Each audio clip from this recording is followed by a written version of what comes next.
अभी शिरडी के साईं बाबा क्या भगवान हैं और क्या उनकी पूजा पाठ हिंदू मंदिरों में जायज है? कृपया इस पर प्रकाश डालें। विराजिए। एक तो ये जवाब खुद ही दे दिए। बहुत हिंदू देवता बढ़ते जा रहे हैं, मैं अंत हूं, अंतिम मैं हूं। ठीक।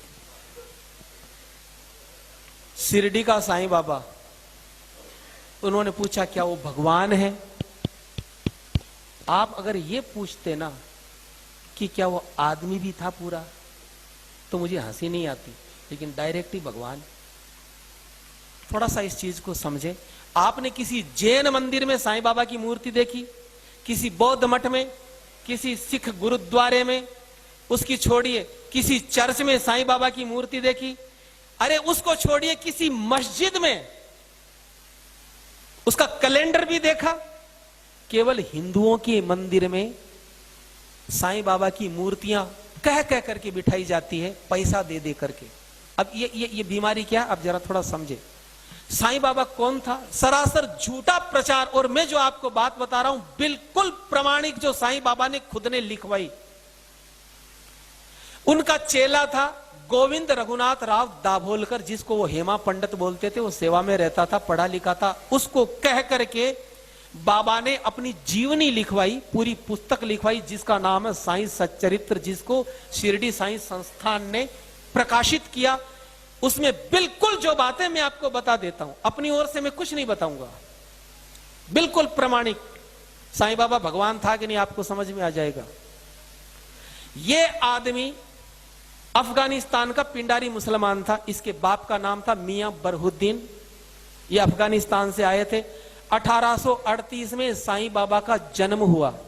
कहां हुआ? अहमदनगर की एक वेश्या, उसके पास में इसका बाप मियां बरहुद्दीन जो था, वो डकैतों का ग्रुप चलाता था हिंदुस्तान में, लुटेरों का। तो वो अहमदनगर की एक वेश्या के पास रहने लग गया। उससे 2 संतानें हुई, एक लड़की और एक लड़का। लड़के का नाम रखा चांद मियां, और यही व्यक्ति, इसको साईं बाबा अब बोलते हो। जब ये थोड़ा सा बड़ा हुआ तो झोली फैलाने का काम, फेरी लगाने का काम इसको सौंपा। 6 साल की उम्र से 12 साल की उम्र तक इसने झोली घुमाई और रेकी करता था कि कौन से घर को लूटना है। कभी आप देखते हो चद्दर घुमाते हुए? ये काम इनके पास था। 12 साल की उम्र में साईं बाबा पकड़ा गया अंग्रेजों की जेल में। 8 साल तक डकैतों के ग्रुप के साथ ये पकड़ा गया था और 8 साल तक अंग्रेजों की कैद में रहा। इसका बाप भाग गया था। फिर इसके बाप ने अंग्रेजों से समझौता करके छुड़वाया। तो अंग्रेजों ने कहा कि तुम हमारे लिए काम करो, हम तुम्हारे लिए करेंगे, तुम्हारे लड़के को छोड़ देंगे।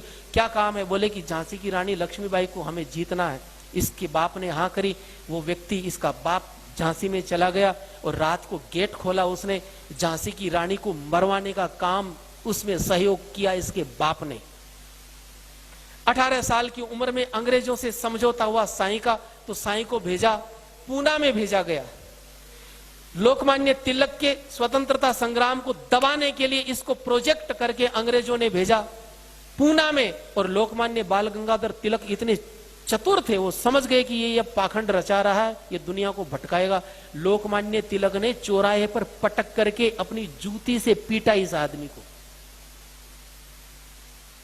वो जूती पहनते थे आगे से, तीखी तीखी सी, उस नीचे पटक करके पीटा और कहा फिर कभी यहां दिख गया तो जान से मार दूंगा। तो ये आदमी वहां से भागा। बिल्कुल पाखंड का रूप इसने धारण किया लोगों को ठगने के लिए। मैं भूत प्रेत जानता हूं, मैं तंत्र मंत्र जानता हूं, मैं ये करूं, मैं बेटा दूंगा, मैं आरोग्य दूंगा, मैं पैसा दूंगा, पाखंड। फिर ये व्यक्ति शिरडी में आया 20 साल की उम्र में। शिरडी में ही क्यों, बंबई में क्यों नहीं? क्योंकि शिरडी में, उस क्षेत्र में संत ज्ञानेश्वर हुए थे। वहां के लोग बड़े श्रद्धावान थे, भावुक थे। तो सोचा कि मेरी दुकान चल जाएगी। वहां पर ये आदमी आया और आकर के धीरे धीरे इसने अपना अड्डा जमाया। रोज ये कुरान का पाठ करवाता। इसका शिष्य था अब्दुल बाबा, कुरान का पाठ करवाता। अपने हाथों से बकरा काट करके, अपने हाथों से बकरा काट करके चावल में मिला करके प्रसाद बांटता, कोई नहीं लेता तो गंदी गंदी गालियां देता। एक बार तो ऐसा हुआ, काका साहेब दीक्षित एकादशी के दिन उनसे बोला कि बकरा लाओ। उन्होंने कहा मैं तो ब्राह्मण हूं, तो गालियां दी, जबरदस्ती मंगवाया और बना करके उसका ब्राह्मण धर्म भ्रष्ट किया। उसको भी बोले खा। एक बार तो ऐसा हुआ, शिरडी में हैजा फैल गया, तो वहां के पंचों ने कहा कि ऐसा करो कि कोई जीव हिंसा मत करना ताकि हैजा कंट्रोल में आ जाए। सबने जीव हिंसा बंद कर दी, लेकिन इसने कहा मैं तो काटूंगा। बकरा अपने हाथों से काटता, काट करके चावल में मिला करके सबको प्रसाद बांटता। बोले मैं तो मुसलमान हूं। ये आदमी महीनों महीनों नहाता नहीं था, संडास जाने का डिब्बा, उसी से ये आदमी पानी पीता, चिलम पीता था। सन 1887 में इसको दमे की बीमारी हुई। चिलम की वजह से अपनी दमे की बीमारी ये जिंदगी में कभी ठीक नहीं कर पाया, और 1918 में 3 दिन दमे का इसको अटैक आया, और 1918 में दशहरे का दिन था, उस दिन ये आदमी मर गया।